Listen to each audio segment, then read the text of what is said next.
नमस्कार, आप देख रहे हैं HNN 24/7 और मैं हूं आपके साथ निशी भाटिया। बुलेटिन की शुरुआत करेंगे एक बड़ी खबर के साथ। बड़ी खबर, उत्तराखंड चुनाव आयोग को सुप्रीम कोर्ट से बड़ा झटका लगा है। सुप्रीम कोर्ट ने चुनाव आयोग पर लगाया 2 लाख का जुर्माना। 2 सूचियों में नाम वाले प्रत्याशियों को लेकर फटकार लगाई गई है। पंचायत चुनाव लड़ने की अनुमति देने पर कोर्ट ने फटकारा है। सुप्रीम कोर्ट ने राज्य चुनाव आयोग की याचिका को खारिज किया। बड़ी जानकारी इस वक्त की।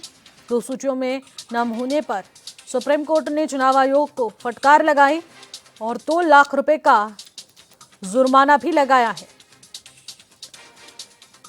सुप्रीम कोर्ट ने सीधे चुनाव आयोग पर तमाम सवाल उठाए हैं और इन बड़े आरोपों के जरिए 2 सूचियों में नाम वाले प्रत्याशियों को आखिरकार कैसे चुनाव लड़ने का मौका दिया गया, इस पर बड़ा सवाल।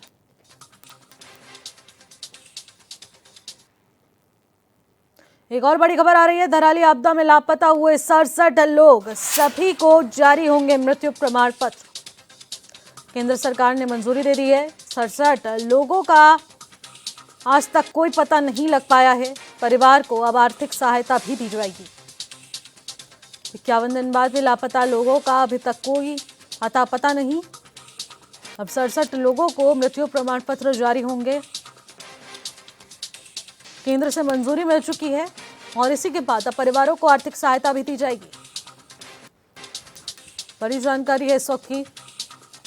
51 दिन बाद भी इन लापताओं का कोई अता पता नहीं, जिसके चलते अब इनके लिए मृत्यु प्रमाण पत्र जारी होंगे। आर्थिक सहायता भी परिवारजनों को मिलेगी। केंद्र सरकार की तरफ से इस प्रस्ताव को मंजूरी मिली है और इसी के जरिए 67 लोगों का आज तक कोई पता नहीं लग पाया है। अब सरकार आर्थिक सहायता देगी और इन 67 लोगों का मृत्यु प्रमाण पत्र जारी किया जाएगा। बता दें कि धराली आपदा में ये 67 लोग लापता हुए थे। अब सभी को मृत्यु प्रमाण पत्र जारी होगा। केंद्र सरकार ने मंजूरी दे दी है। 67 लोगों का आज तक कोई अता पता नहीं। अब उसके बाद इन सभी के मृत्यु प्रमाण पत्र जारी होंगे। सरकार की तरफ से बड़ी बात। एक और बड़ी खबर आ रही है लक्सर से, जहां पर लक्सर के सुल्तानपुर पहुंची SIT की टीम। मास्टरमाइंड खालिद के घर पर जांच जारी है। बड़ी जानकारी है, सुल्तानपुर में भारी पुलिस बल भी तैनात किया गया है। खालिद के घर से 200 मीटर के दायरे में बैरिकेडिंग लगाई गई है। SIT जांच में हो सकते हैं कई अहम और बड़े खुलासे। बड़ी जानकारी है, मास्टरमाइंड खालिद के घर पर SIT की टीम पहुंची है। जांच पड़ताल जारी है। आसपास के लोगों से भी पूछताछ की जा रही है।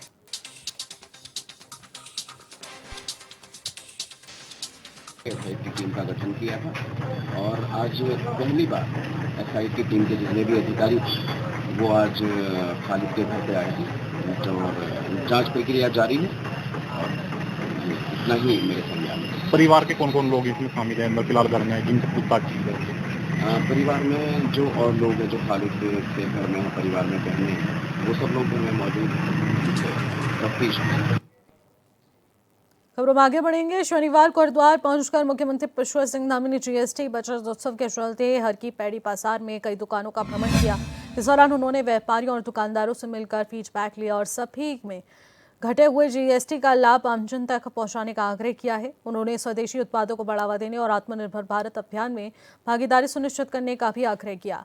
सभी ने ही यहाँ पर उनसे बातचीत की है और उन्होंने कहा कि अधिक से अधिक लोग नए GST स्लैब के फायदे समझें और इसका लाभ उठा सकें।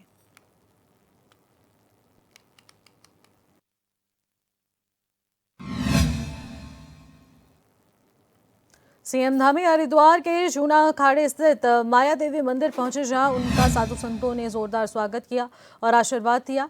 इस दौरान सीएम ने मंदिर में विशेष अनुष्ठान पर प्रदेश की सुख समृद्धि और शांति के लिए प्रार्थना की है। मौके पर अखाड़ा परिषद अध्यक्ष रविंद्रपुरी महाराज और महामंडलेश्वर स्वामी कैलाशानंद महाराज समेत अन्य लोग मौजूद रहे।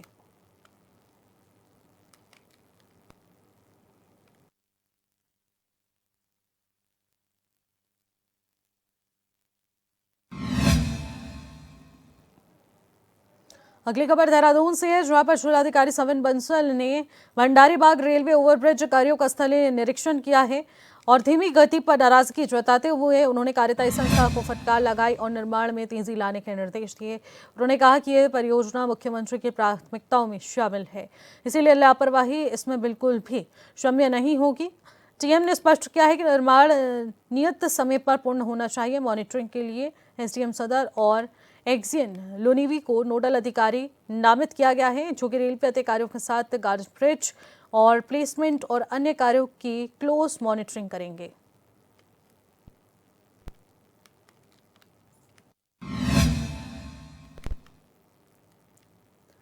हल्द्वानी में एमपीबीजी कॉलेज के छात्र संघ चुनाव में कांग्रेस के विधायक सुमित हितब्रीश, कांग्रेस जिलाध्यक्ष समेत तमाम वरिष्ठ नेता मौजूद रहे और सभी लोग कॉलेज प्रांगण के गेट के बाहर कमल बोरा को समर्थन करते हुए नजर आए हैं। वहीं हल्द्वानी विधायक ने कहा कि आज जिस प्रकार से कमल बोरा की जीत हो रही है, अखिल भारतीय विद्यार्थी परिषद फर्जी वोटरों के सहारे जीत हासिल करना चाह रही थी और इससे कहीं ना कहीं जनता परिवर्तित होती नजर आई।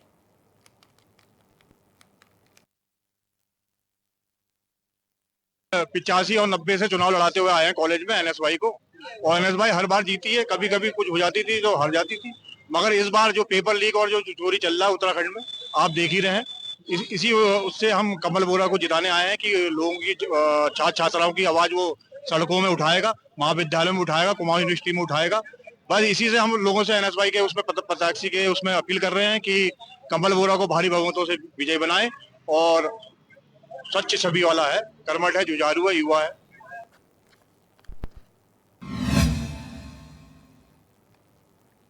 बीजेपी प्रदेश मीडिया प्रभारी मनवीर सिंह चौहान ने कहा कि उत्तराखंड में जिस पेपर लीक की चर्चा की जा रही है वह वास्तव में पेपर लीक का मामला नहीं है। उन्होंने बताया कि राज्य भर में सैकड़ों परीक्षा केंद्र बनाए गए, लेकिन केवल हरिद्वार जिले में एक केंद्र से शिकायत सामने आई है। चौहान ने कहा है कि सरकार ने तत्काल कार्रवाई करते हुए दोषियों के खिलाफ सख्त कदम उठाए हैं और मुख्यमंत्री पुष्कर सिंह धामी पहले ही साफ कर चुके हैं कि दोषी चाहे कोई भी हो, बख्शा नहीं जाएगा।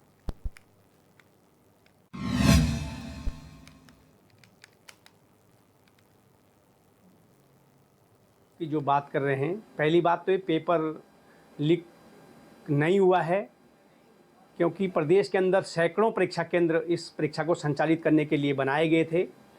एक केंद्र हरिद्वार जिले से इसकी शिकायत आई है और इसको लेकर के सरकार के द्वारा तत्काल प्रभाव से जो इसमें प्रारंभिक जांच में सामने आया है उनके खिलाफ सख्त से सख्त कार्रवाई की गई है। और हमारी सरकार और आदरणीय मुख्यमंत्री पुष्कर सिंह धामी जी स्पष्ट कर चुके हैं, इस प्रकरण में दोषी चाहे कोई भी हो, किसी भी व्यक्ति को किसी भी शर्त में बख्शा नहीं जाएगा और सख्त सजा देने का काम उनको किया जाएगा। इसको लेकर के सरकार के द्वारा एसआईटी की जांच बैठ। मुख्यमंत्री पुष्कर सिंह धामी के सड़कों को गड्ढा मुक्त करने के निर्देशों के बावजूद प्रदेश में अभी भी कई स्थानों पर सड़कें खराब स्थिति में हैं। इस पर प्रतिक्रिया देते हुए प्रदेश मीडिया प्रभारी मनवीर सिंह चौहान ने कहा कि हाल ही में हुई अतिवृष्टि की वजह से राज्य में भारी भौतिक संपत्तियों का नुकसान हुआ है। उन्होंने कहा कि सरकार लगातार क्षतिग्रस्त सड़कों की मरम्मत और सुधार कार्य में जुटी है। सभी को मालूम है कि हमारे राज्य में अतिवृष्टि के कारण बहुत ही अत्यधिक सार्वजनिक संपत्तियों का नुकसान हुआ है। उसमें चाहे हम सड़कों की बात करें, चाहे अन्य सरकारी संपत्तियों की बात करें, बहुत नुकसान हमारे राज्य में हुआ है। और इसकी जल्द से जल्द ये चीज़ें सभी सुदृढ़ हों। सड़क जो जहाँ जहाँ टूटी हैं उनको ठीक कराने के लिए सरकार युद्ध स्तर पर जुटी हुई है और केंद्र सरकार के द्वारा इसके लिए हमको आर्थिक रूप से मदद भी की गई। शिक्षक पदोन्नति को मांग को लेकर चल रहे आंदोलन पर प्रतिक्रिया देते हुए पूर्व मंत्री और विधायक अरविंद पांडे ने कहा कि प्रदेश में सभी विभाग अच्छा काम कर रहे हैं, लेकिन शिक्षा विभाग सबसे महत्वपूर्ण विभागों में से एक है। उन्होंने कहा कि हमारी सरकार ने शिक्षा की गुणवत्ता और शिक्षकों के उत्थान के लिए कई परिवर्तन किए हैं। पांडे ने सरकार को इसके लिए धन्यवाद देते हुए उम्मीद जताई है कि शिक्षकों की समस्याओं का समाधान गंभीरता से किया जाए।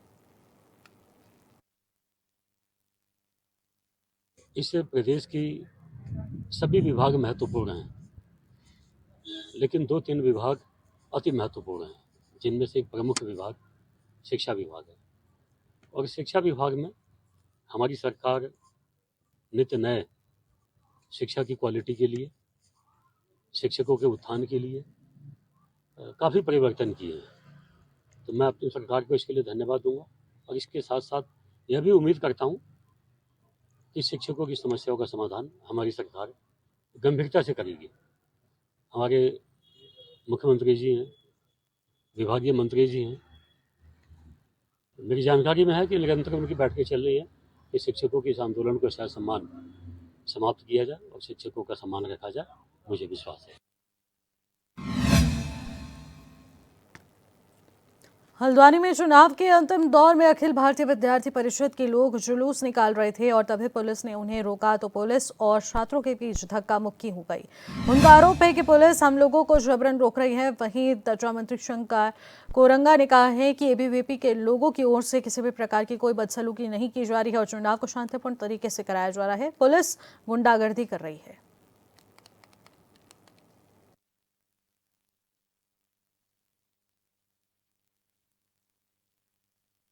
देखिए, लिंग दो कमेटी की जो भी गाइडलाइन है, जिस प्रकार से जो छात्र संघ के चुनाव होने चाहिए, उसकी जो गाइडलाइन है उसके मद्देनजर पूरी तैनाती और पूरा आज हमने तैयारी कर रखी है। इसके साथ ही जो प्रत्याशी है उनके साथ साथ जो छात्र है उनको बताया गया, कॉलेज प्रशासन को बताया गया, एक फोर्स का डिप्लॉयमेंट हमने कर रखा है।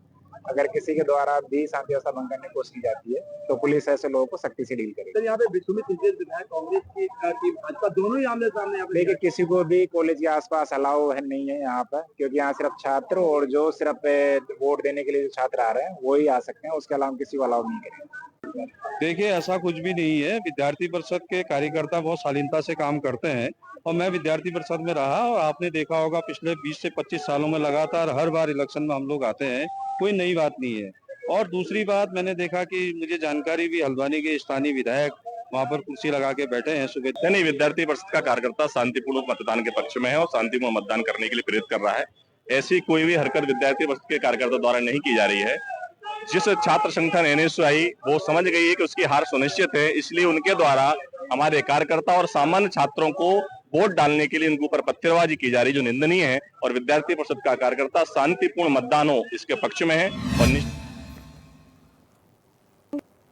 एमबीपीजी कॉलेज में फर्जी आई कार्ड बनाकर मतदान की प्रक्रिया में आज प्रशासन ने 2 फर्जी वोटरों को पकड़ा है। प्राचार्य ने बताया कि कॉलेज गेट पर स्कैन की प्रक्रिया भी की जा रही है, उसके बावजूद भी फर्जी आई कार्ड बनाकर मतदान करने के लिए यहां पर बच्चे आ रहे हैं, जिनको पुलिस के द्वारा पकड़ लिया गया है। वहीं कमलापुर में यहां पर इस तरीके से अखिल भारतीय विद्यार्थी परिषद के द्वारा फर्जी आई कार्ड बनाकर मतदान कराया जा रहा है, जिसकी शिकायत प्राचार्य को की गई है। 2 फर्जी वोटर्स अभी फिलहाल पकड़े गए हैं।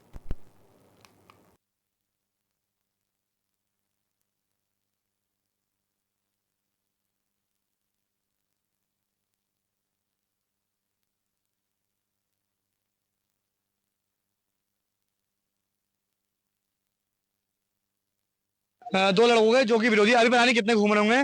2 लड़के जो विरोध वो हैं, एक का नाम कमल तिवारी है, एक का नाम आशीष कुमार है।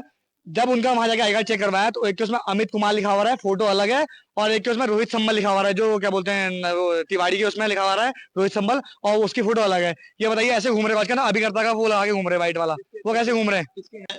2 फर्जी कार्ड लेके यही बच्चे लाए थे हमारे पास। उनको फिर हमने चेक किया समर्थ पोर्टल पर उसका एडमिशन है या नहीं है। उसमें नाम अलग और फोटो अलग का मसला आया था। उस लड़के को जिसका एडमिशन नहीं है उसको हमने अभी बाहर कर दिया है और पुलिस उसको थाने में ले गई है। तब तक बंद रहेगा जब तक चुनाव संपन्न नहीं हो। तो ये फर्जी आई कार्ड कैसे बन जाते हैं? बड़ा प्रशासन, कॉलेज प्रशासन के लिए बड़ा सवाल। बिल्कुल, ये लड़कों की अपनी कलाकारी है। ये बाहर से आई कार्ड में मैनिपुलेट कर देते हैं उसको, उसके बाद आने की कोशिश करते हैं, लेकिन अल्टीमेटली वो अंदर आके हम चेक कर रहे हैं, उसको स्कैन कर रहे हैं तो उसका पूरा डिटेल उसमें आ जाता है। तो जो भी ऐसा छात्र जो महाविद्यालय का नहीं है, बोनाफाइड स्टूडेंट नहीं है, उसको हम तुरंत बाहर कर देंगे। जसपुर नगर पालिका अक्सर चर्चाओं में बनी रहती है और एक बार फिर से जसपुर नगर पालिका अब्दुल कलाम पार्क को लेकर चर्चाएं तेज हो चुकी हैं। बीते कई सालों से अब्दुल कलाम पार्क अपनी बदहाली के आंसू रो रहा है और अब वो पार्क सिर्फ गाड़ियों के लिए पार्किंग का अड्डा और गाय भैंस बांधने का अड्डा बन गया है। आपको बता दें कि जसपुर के वार्ड नंबर 5 में बने अब्दुल कलाम पार्क पिछले कई वर्षों से बदहाल पड़ा है। ना तो जसपुर के विधायक और न ही नगरपालिका इस पार्क की सुध लेने के लिए यहां पहुंचते हैं। स्थानीय निवासी मोहनी शर्मा ने इस जानकारी को साझा किया कि पिछले 25 वर्षों से पार्क यहां पर वेंटिलेटर पर है और जब पार्क में खुद नगरपालिका के वाहन खड़े होते हैं तो इसीलिए लोग यहां गाड़ियां पार्क कर देते हैं।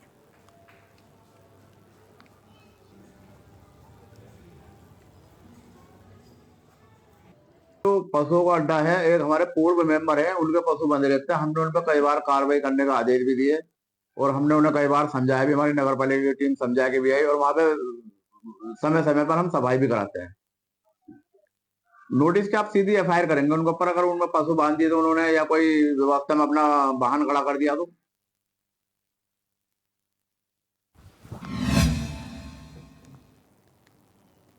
उत्तराखंड में इस साल का मॉनसून समाप्त हो चुका है। मौसम विज्ञान केंद्र के निदेशक CS तोमर के अनुसार पिछले एक हफ्ते से राज्य में बारिश न होने के बाद अब मॉनसून की विदाई की घोषणा हो चुकी है और जिससे पिछले साल की तुलना में इस बार प्रदेश में करीब 20% ज्यादा बारिश दर्ज की गई है।